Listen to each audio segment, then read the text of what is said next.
আমার লেখা একটা পাঠ করলাম। এবার আমি কবি দেবেশ ঠাকুরের ভারতবর্ষ কবিতাটি বলছি। ভারতবর্ষ মানে কোনো আর্ট পেপারে আঁকা জল রঙের মানচিত্র নয়। ভারতবর্ষ মানে কোনো হর্ষবর্ধন কিংবা বাবরের বিজয় বার্তা নয়। ভারতবর্ষ মানে বিজয় সিংহের সিংহল জয়ের কোনো ফ্যাসিস্ট গৌরব গাথা নয়। ভারতবর্ষ মানে মীনাক্ষীপুরম বা জামা মসজিদ নয়।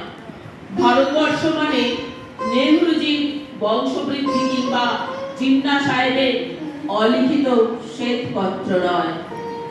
ভারতবর্ষ মানে এক ভালোবাসা, আমার তোমার শব্দে, সঙ্গীতে, জীবনে, আকাশে, মাটি।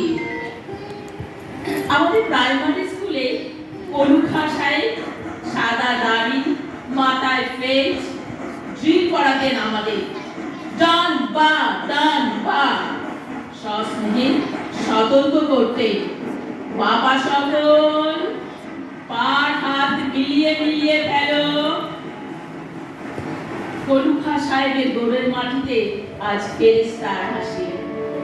ভারতবর্ষ চেরাগ হয়ে চলছে। গোত্র মিয়ার হাতের কর্ণিকে শিব মন্দিরের গায়ে কত ফুল কাটা, আর তার জোগাড়ে হয় মশলা মাখাচ্ছে ঈশান বাউরি। নিয়ামত শেখ আর গোকুল মাহাতো এক পাটাতনে ধান ঝাড়ছে সোনালী গোবিন্দ ভোগে।